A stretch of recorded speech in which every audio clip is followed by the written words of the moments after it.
I have a question about the contract, of course, which is still being negotiated with great slowness. Or not being negotiated. Right. So let's talk strike. Do you think it's going to come to that? And if the PFT decides to strike, what happens, and does the AFT support that? Okay, so I can't talk to you about strike or no strike, because if I do, there's lots of different rules and regulations in terms of Philly, so I can't actually touch that question, even though I would love to. I think had to ask. I know you had to. But the issue is, as you know, we are supporting the parents and the advocates and students and educators in Philly full on. And we're doing it in lots of different ways. And we will stand with anyone who is fighting for equity, fairness, and quality.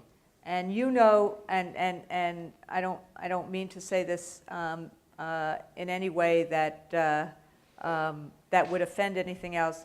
Kristen has been covering the Philly schools in an extraordinary way and telling the stories of what's going on in Philly in a way that, I hope you get a Pulitzer for it. Thank you. Because it's just what you see in terms of Philly is you see, just like in Newark, real life stories in real neighborhoods that get cloaked by this, the talking point of the day or the reform of the moment.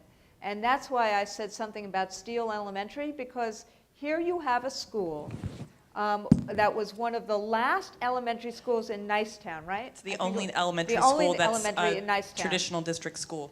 And because parents have been so vocal in Philly, the administration finally said, okay, this is kind of like the parent trigger in reverse.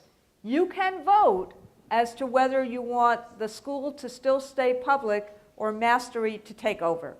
Now, Mastery is a charter school. Mastery had spent a year kind of in the neighborhood trying to recruit people, and Mastery had told parents that they would spend $2 million more for that school than the public school system was spending right now.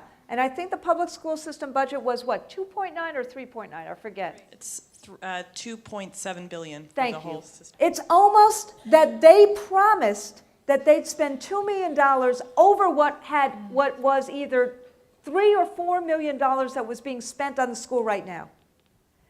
And what do you think the vote was? 70% of the parents voted to keep that school public. Because parents, and we've seen this in poll after poll that we've done, if you give parents a choice about a great, not a mediocre, but can I have a great neighborhood public school that my kids can walk to, that's safe and that individuates instruction, and where we have maybe some wraparound services, and where you help prepare my kids for citizenship, they would vote for that every single day of the week. And that's the kind of stuff that's going on in Philly, where you have this fight between the starvation of that public system, which the governor and others are trying to blame on the union, and you have parents throughout the city that are fighting to say, we want to have public education.